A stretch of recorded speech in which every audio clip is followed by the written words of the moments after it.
Eu denunciei um crime ao MPF. A consequência? Eu estou sendo processada criminalmente pelo procurador Marcos Marcelos Gonzaga Goulart. Eu vou te contar essa sórdida história aqui no videocast, o crime de 1 trilhão e 200 bilhões de reais.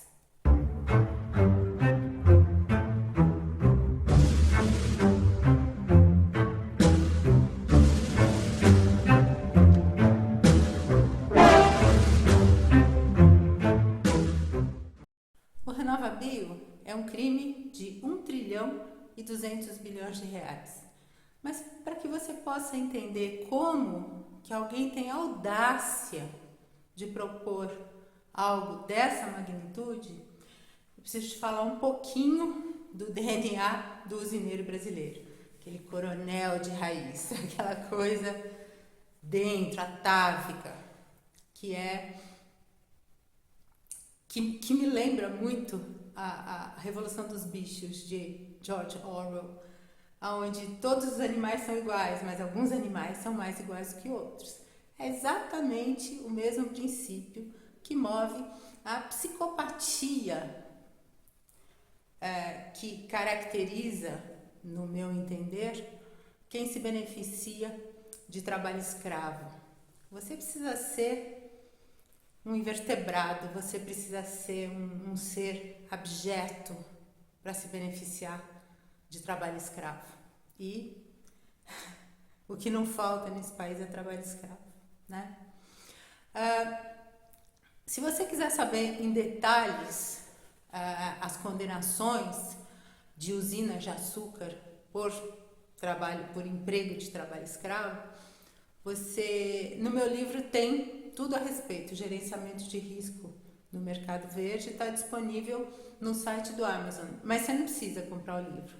Faz uma pesquisa, entra no Google e procura trabalho escravo em usinas de açúcar. Você vai se surpreender, é uma coisa absolutamente impressionante.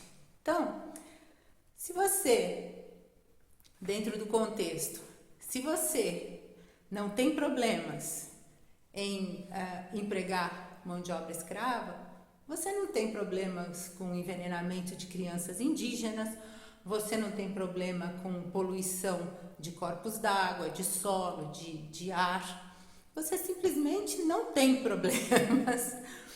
E se, aliado a isso, você tiver um monte de dinheiro, você terá o poder suficiente para ter a sua própria bancada na Câmara e no Senado brasileiros. É exatamente isso que acontece com o setor sucrocoleiro.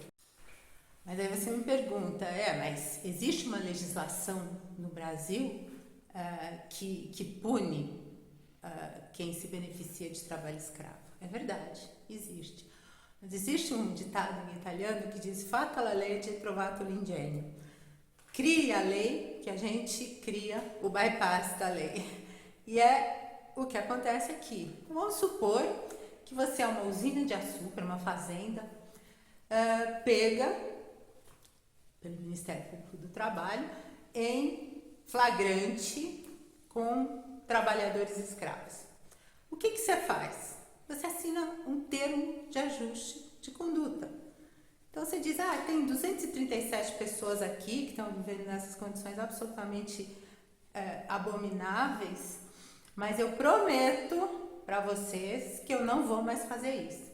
Beleza, assina o termo e tá tudo bem. Você continua tendo linhas de crédito, você continua a se beneficiar de programas criminosos como o RenovaBio, você tá limpo. Por quê? Você é ficha limpa. Por quê? Porque você assinou um termo de ajuste de conduta. Aí, ano que vem, você é pego de novo.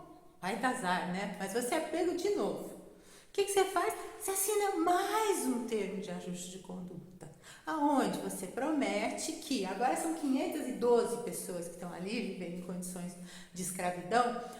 Eu não vou mais fazer, eu juro que eu venho fazendo isso nos últimos 30 anos, mas eu juro que essa é a última vez. E tudo bem, você assina o termo de ajuste de conduta e tudo certo, você continua ficha limpa. É assim que funciona. São essas as consequências de você utilizar mão de obra escrava no teu negócio. Quando você me ouve falar sobre trabalho escravo, sobre um programa de governo que gera falsos créditos de carbono, sobre um procurador da República que, ao arrepio da lei, resolve me processar, resolve me assediar, ao invés de fazer direito o trabalho dele e investigar um crime de 1 trilhão e 200 bilhões de reais, você vai me perguntar, mas até aonde esse pessoal vai? E eu vou te responder, eles vão bem longe. Não se preocupe que eles vão muito longe, tão longe a ponto de envenenar crianças indígenas. Foi exatamente isso que aconteceu com os índios Guarani Kaiowá no Mato Grosso. No dia 17 de maio de 2019, deixa eu ver aqui o nome direitinho, a Raquel Torres, do veículo Outras Palavras, publicou uma matéria dizendo que os índios Guarani Kaiowá vinham reclamando há tempos, vinham denunciando há tempos que eles estavam sendo pulverizados com agrotóxicos diuturnamente. Ninguém fez nada. Ninguém fez rigorosamente nada. Aí, no dia 5 de agosto de 2019, o Leandro Barbosa, um jornalista do El País, ele escreveu uma matéria que é de cortar o coração sobre os índios Guarani Kaiowá. Essas duas matérias estão disponíveis na internet. São no meu livro também, mas estão disponíveis na internet. Ou seja, uma em maio, uma denunciou em maio, que já vinha acontecendo esse problema. Aí, nessa matéria do Leandro, 3 meses depois, você nota nitidamente a preocupação dele, a empatia dele, coisa que é exatamente sobre isso que nós estamos falando, né? Trabalho escravo, envenenamento de crianças indígenas, poluição, os animais menos iguais do que os outros. E o Leandro, ele escreveu com muita precisão, além dele escrever muito bem, ele coloca com muita clareza a situação dos índios, a posição deles, como eles se sentem impotentes diante do que acontece. As coisas que eles ouvem, do tipo, quanto mais índio morrer, melhor, é de cortar o coração. É inimaginável que um ser humano refira-se a outro ser humano nesses termos. Mas é exatamente isso que acontece. E o envenenamento que eles sofreram, que essa história, particularmente relatada no dia 5 de agosto, é impressionante, porque ficou uma nuvem branca em cima da mesa de café da manhã das crianças na escola.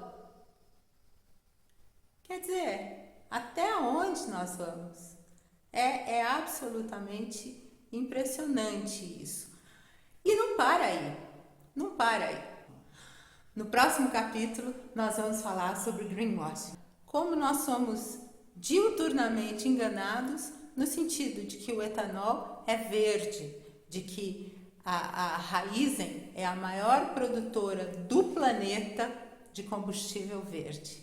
Vamos ver o que existe por trás dessa mentira deslavada.